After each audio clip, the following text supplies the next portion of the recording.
So I'm not going to take too much time in this video. I just wanted to point something out. Right now, you have a situation where Republicans are basically screaming about compromise. We want bipartisanship. Joe Biden said when he was running that he was going to bring the country together. People are angry and whatnot. We need people to bring the country together. So Joe Biden should work with us. He should compromise with us because we, Republicans, are the party of compromise. Well, they're the party of compromise now that they're out of power. The catch here is that bipartisanship, I don't know where this cult of bipartisanship comes from. And that's exactly what it is. The goal and objective has never been bipartisanship. Period. The goal and the objective, the only goal and objective, is working in the interest of the public itself. That's at least what my philosophy would be.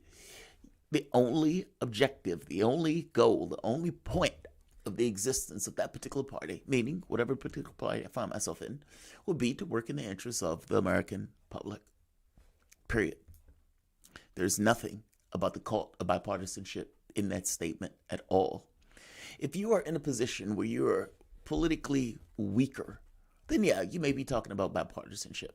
But understand, bipartisanship is one of those things, it's like water meeting its level. It's not something that you have to intellectually think about. It's not something you have to intellectually do per se in a way you force yourself to do it. It happens just because you don't have power to accentuate your will in a certain way. That when you're trying to push in a particular direction, there is resistance that stops you. By the same token, in all the ways to which you can push and get your way, you should. Why would you negotiate your power away in a situation where you could push and there's nothing there for you resistance-wise? I get that Democrats like to talk about this bipartisanship stuff, but this is nonsensical. Joe Biden has one enemy in this case. He has one opponent that is going to hobble and hurt Joe Biden, and that is Joe Biden himself. Especially if Joe Biden is running with the notion that he has to compromise, he has to be bipartisan, he has to bring the sides together. That is not why he was put into that office. Not at all. Joe Biden was put into that office to deliver for the American public and to deliver what he said he was going to deliver for the American public, that modest paucity of a plan that's 1.9 trillion that honestly should be a ceiling and not a floor. And nevertheless, that plan would be on some level shocking to the American public who doesn't all that much get anything. And my contention is because the American public doesn't all that much get anything, having that 1.9 trillion, not to mention the other plans behind it, especially if he passes the $15 minimum wage that he said he was going to do, he will win this thing going forward for the next God knows how many elections.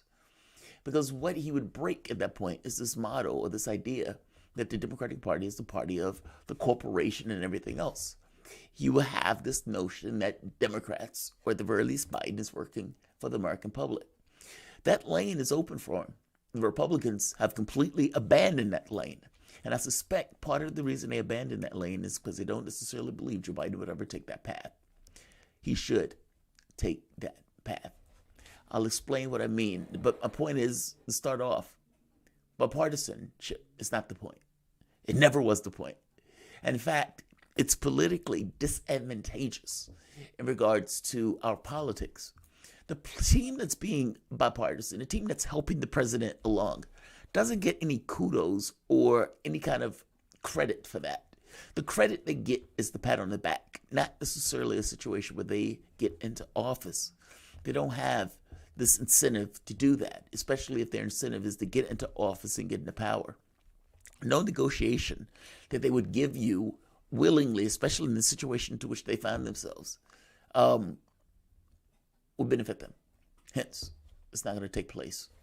Anything that they give you is going to be inadequate for you to get what you need to do in order to deliver the package that you said you were going to deliver. Bipartisanship is not and never was the point. Welcome to the soapbox.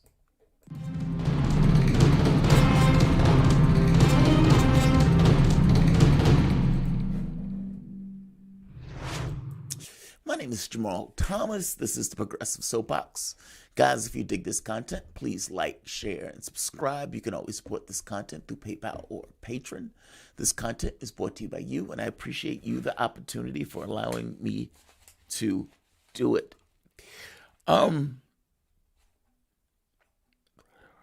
get there's this notion that people want people to get along, and they want the sides to work together, and they want the parties to come up with this kind of loyal opposition and everything else. And maybe at some point it worked that way, but our politics have gotten extraordinarily cynical, and that's not necessarily the way they work. If the Republican Party is out of power, House, Senate, and the presidency, they do have plenty of members of the Supreme Court, so the Democratic Party will have difficulty passing some sorts of legislation because the Supreme Court could not knock it down. But all things being equal, what is the play for McConnell? What is the play for Republicans? You said you wanted to compromise. And in wanting to compromise, we're here as willing partners, willing to compromise with you. And we don't like your plan. So we need you to compromise down from 1.9 trillion to $20 million. Now, there's no way to negotiate with that, right? But I'm jokingly saying that. But let's say they say 300 million. 300 million is nowhere near adequate for Joe Biden to get his plan over the finish line, especially to do the things he said he was going to do. Joe Biden said he's going to, there's going to be a child credit. There's going to be a $15 an hour minimum wage. There's going to be, infrastructure ideas. Of course, COVID-19 and all those other things that are going through, the $1,400 checks. All of these things are part of the bill. Can't do that on $300 million or how much ever the Republicans are going to end up trying to offer Joe Biden. My point is, whatever they offer him is going to be completely inadequate for Joe Biden to do the thing that he wants to do, meaning he could never really negotiate with them and enact his plan. So they're going to say, oh, you're not negotiating with us. Joe Biden said he wanted to be bipartisan, and this is not bipartisan, and we can't vote for this bill, et cetera, et cetera, et cetera. They're going to say all that. Now, the catch for Joe Biden is, what does he do? Does he water his bill down? Does he accept some kind of weird compromise with them? My point is, not only should you not water your bill down, you should never water your legislation down in a situation where you have the dominant hand. If the public puts you in office, they put you in office to do something. If you get the opportunity to have numbers to do that thing, and the public puts you in office specifically to do that thing, you should do that thing however it gets done. Meaning, if you have the power in your hands, to any degree that is, I don't care if it's one vote, it's a mandate. And with the context of that mandate, especially depending upon the time frame that you're in, environment does make a difference in regards to the constraints of what you can do, even with the standpoint of having power. But this is not a normal environment. There's all sorts of calamities and hell that has gone on over the course of this year that has made this somewhat of a flexible environment in regards to what you can get accomplished. You won in Georgia. And to put that in perspective, 500,000 Americans have just dropped dead over the course of the year. And you get in office and you come up with a paucity idea of 1.9 trillion? No, this would be the opportunity for you to knock this out of the park. Any and everything that you have on the plate from the standpoint of an agenda should get done. You chose that $1.9 trillion plan, and that's unfortunate. Of course, there are other plans that are supposedly coming behind this, but fair enough. But the things that you wanted to put into this plan, $15 an hour minimum wage, you told the public you wanted to do it, you should do it. If you're going to do the $2,000 stimulus, you should do it. You should do what you told the public you were going to do, if nothing else, especially that you have the power to do it. I don't care if it's by one vote. Budget reconciliation is the means by which they say they're going to get this stuff accomplished. Fair enough. And if they take it through budget reconciliation, they're able to do it in the House. They have difficulty doing it in the Senate because of certain rules for PAYGO.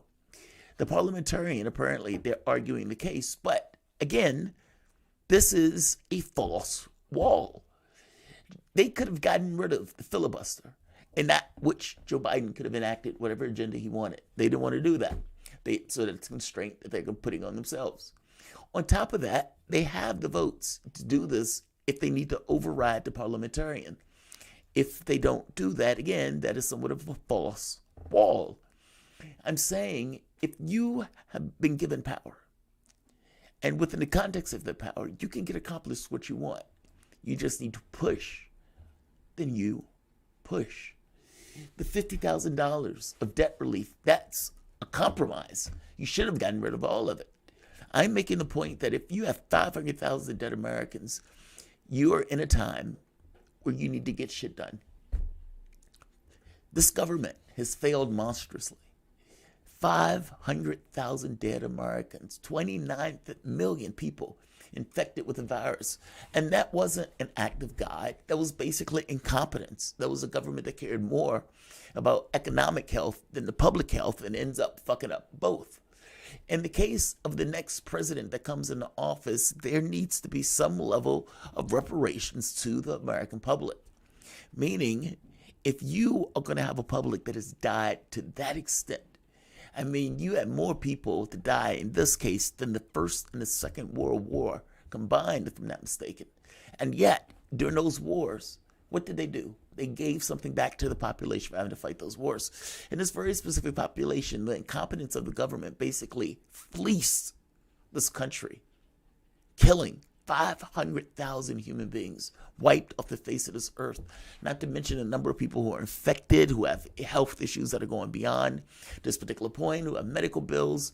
And keep in mind, the majority of this country are living on a hamster wheel, meaning when they miss their paychecks, they fall into a certain degree of depravity. The number of food banks that have expanded in this country, those things weren't an act of God. That's kind of the point I'm trying to make here. Those things were an act of government. And yeah, the government that was supposed to provide for the general welfare didn't do that. Not from a health standpoint and not from an economic standpoint. If you get in power in that situation where you basically have a public's discretion to push and to push hard in all sorts of directions, and the public will be there and allow you to do it, especially if the public believes that you're doing it for the public, because the public doesn't believe anybody is doing anything for the public. That plan that you're pushing is modest. And yet, if you actually went through with it, the public would reward you for that with continued power. That's kind of my point. The issue is not bipartisanship. Nobody gives a shit about bipartisanship. What they care about is whether you're working in their interests. And if you're working in their interests where you can take this position of, I, Joe Biden, want to pass this modest, tiny plan, and the Republican Party is blocking me from doing so. And when you do that, you turn it into us versus them. Us being the people and everybody else who's backing you on this particular agenda, them being the Republican Party who's trying to stop you from passing the agenda that you were elected to pass. And you go from pillar to post screaming into every microphone that you can find that you are trying to do this for America. You want to give $300 to kids or every parent with a child. That's a big fucking deal. That's basically a reverse Social Security for parents. And by the way, the policy makes all the sense in the world. If you have a kid and that kid is growing up, do you really want that kid growing up in poverty? And what are the consequences of that kid growing up in poverty? What, depress gray matter in the brain, the way that the individual looks at themselves in the context of the larger society? There's all sorts of deleterious effects. What about the ability to eat and have a nutritious meal? Do you really want that kid in that condition? What about the kid's ability to go to field trips, or the kid's ability to, I don't know, have decent meals over the course of the week, or have a parent that's not desperate? I am saying that's a damn good policy. Every bit as much as Social Security was a damn good policy. Those are things that you can fight over. Those are things that you can argue over. And in making that argument, I am telling you, if you're telling parents, I'm going to give you $300 for your kid, they're not going to say no any more than they said no to Warnock and Ossoff saying they were going to give them $2,000 before you guys repudiated them on that. Bad move. Donald Trump gave people $600. You gave people $1,400. You told them you were going to give them $1,000. You shouldn't have to have people doing math in order to come up with the number to which you came up with. If you said you were going to give them 2,000, you should have given them 2,000. So what if you have to dig into the public coffers to do it? You give the rich gobs of cash at any particular opportunity that you can find to do so. You can't do the same thing for the American public. That looks bad. But that gets to my point. You need to look like you're fighting for America. 2 reasons. If you really do want to bring the country together, that's not an issue of bringing it together in bipartisanship. That's bringing people over to your side of the debate, your side to the argument, where those people agree with you in a way that they are less hostile to your ends. Meaning you have less people who are angry at you and less people who are broken up and more people who are basically on your side of the political spectrum. Also, if you deliver on your particular agenda, you will take down the level of hostility in the country because you will be giving back cash to the people of that particular country. From the standpoint of either the jobs that are going to take place from the clean energy stuff that you're trying to pass, whether it's the money going to the kids, whether it's the $1,400. I mean, I am making the point that if you are able to pass that particular agenda, again, as small as it is, it will be considered a big deal, especially the $15 an hour minimum wage. If the Republicans are going to stand in your way, even if some Democrats are going to stand in your way, imagine their argument. We don't want America to get $15 an hour. We don't believe America should get $15 an hour. Are you really going to argue against a wage increase? I'm telling you that it's not going to go well. Yes, they're going to try to scaremonger and say, hey, these people are going to be losing their jobs and everything else. But the thing is, you can always answer that, making the point that that is overblown. And when those people get that job, they're going to be making $15 an hour. And I'm going to be expanding the number of jobs because of the plans that I'm making. And those are not going to be bullshit jobs. Those are going to be jobs made here in America. You can answer that. You can have that argument. You would love to have that argument.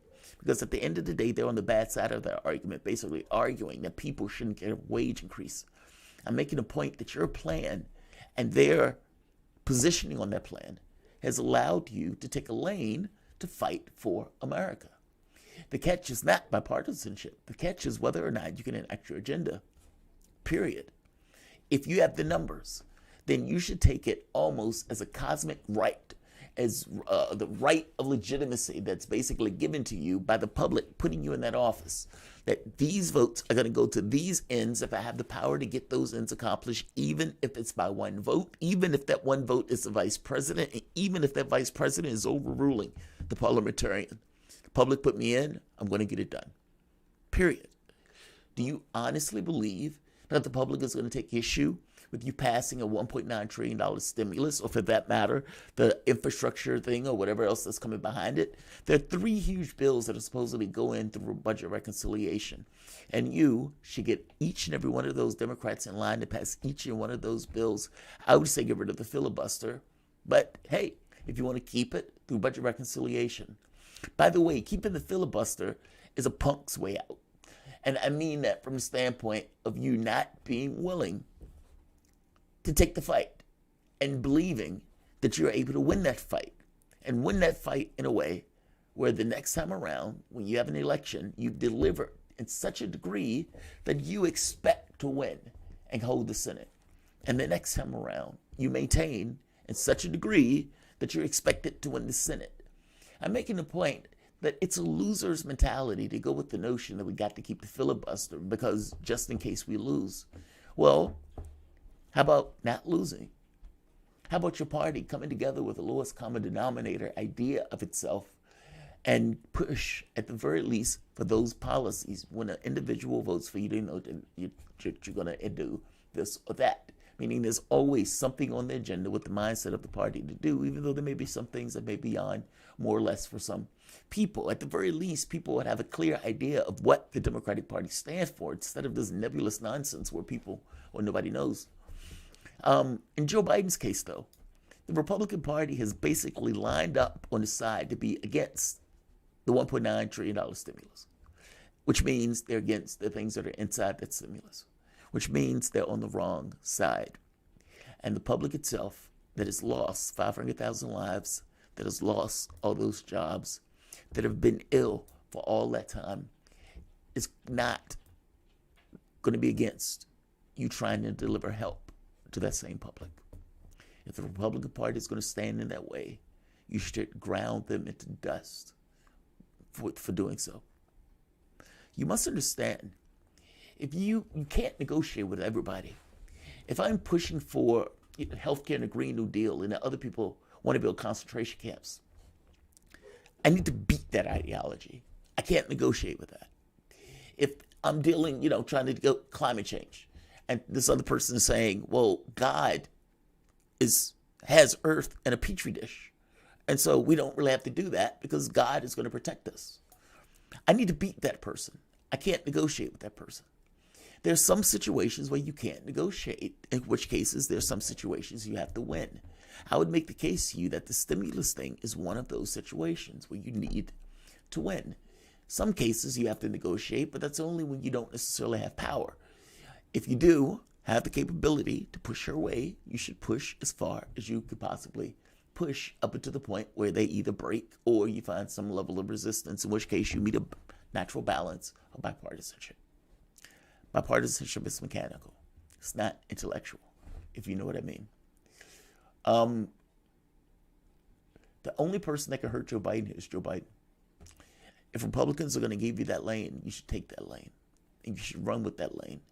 And by the way, from the standpoint of you and your party, look, I know this might be a little counterintuitive, but if you want to bring the country together, doing so is not through bipartisanship. Doing so is by winning people over to your side. Meaning this false notion of pretending this theatrics that we're together, we're working together. Oftentimes you're not together. On most things you are. A lot of the arguments are these kind of false arguments per se, or not necessarily these wide ranges. And the media, and the way the media treats it, acts as if these two sides are the two extremes of an argument, a conversation, and everything else. Usually it's just the perspective of the rich that are in Congress. It's not the perspective of the American public.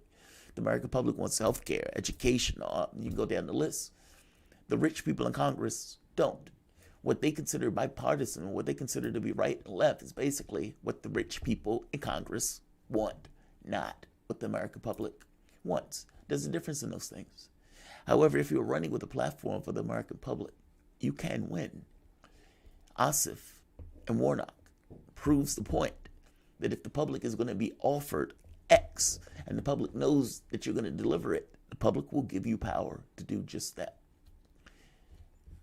The only way Joe Biden can lose is if he goes into this nonsense of bipartisanship, when he has absolute power to do what he needs, providing he can get his Democrats on board to do so. And look, I strongly suggest that you do. This idea, the Democratic Party used to be considered the party of the working class. And somewhere along the way, especially during the time of Bill Clinton and Obama, that perception of things has radically changed into the party of the corporate America. In fact, the 150 CEOs of the companies that came out for Joe Biden, how weird is that? It's like the base of the party, which is basically corporate America, comes out in order to back Joe Biden, which is kind of the point that I'm trying to make here.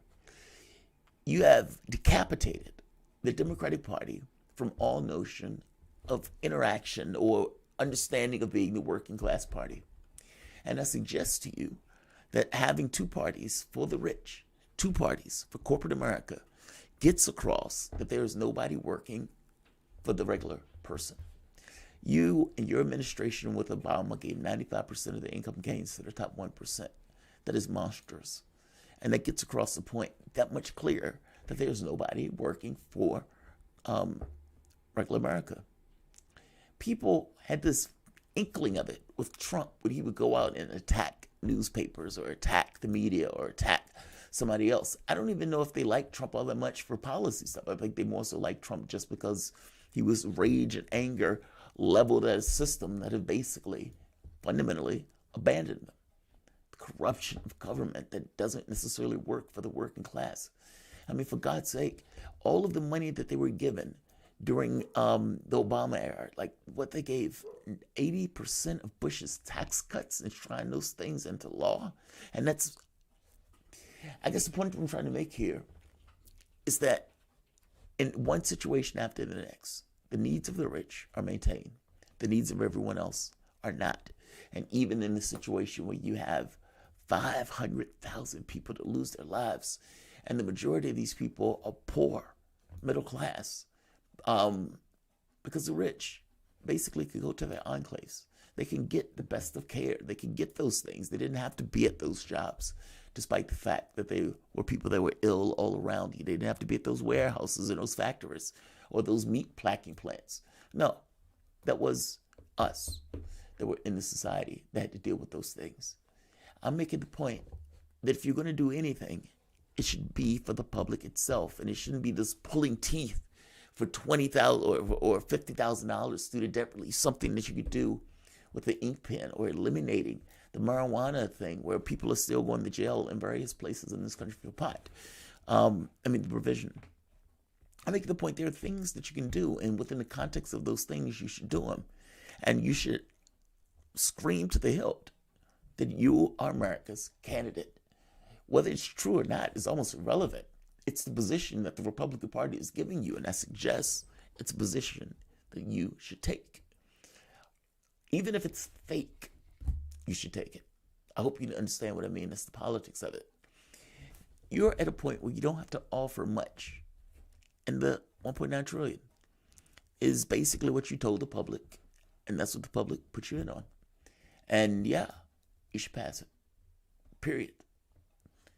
Bipartisanship is a death knell if you're going to go through with that. That's not what you told the public you were going to do. That is not what you need to do. I don't have this big belief in bipartisanship. If it's one of those things where they're going to be bipartisan with you to help you enact an agenda, fair enough. But for the sake of it, bipartisanship, for the sake of bipartisanship, that's a loser. Your job is to win. They put you in to win. And winning means enacting this modest agenda that you put for yourself. And if that's what you're going to do, you should do it. None of this bipartisanship stuff. This is basically political gamesmanship that they're trying to catch you into this kind of... The wild part is, though, Biden made the point that said in the last election with Obama, they made a mistake by basically going too small. And so on some level, it seems like he wants to do this. The $15 an hour minimum wage thing, though, it would be a failure if he doesn't pass that through budget reconciliation, because that is the only way you would ever get that through. And if he takes that out of the stimulus bill, then he's not being serious. He has been telling people, I don't think we could pass it. I don't think we could pass it. That is basically a person that is downing their own policy and not fighting vigorously for their own policy. That $15 an hour minimum wage thing would be one of the biggest things that will be in that particular deal. And that thing will be an eye popper, especially if you're looking for a way to try to dominate going forward into the next election cycle. Mark my words, that thing needs to pass. And if you don't, this is not going to get the bang for the buck that I think you think it is. And people are going to think you basically lied to them. And there will be consequences for that. Mark my words. I'm going to say like, I'm going to say share, and subscribe. Thanks all.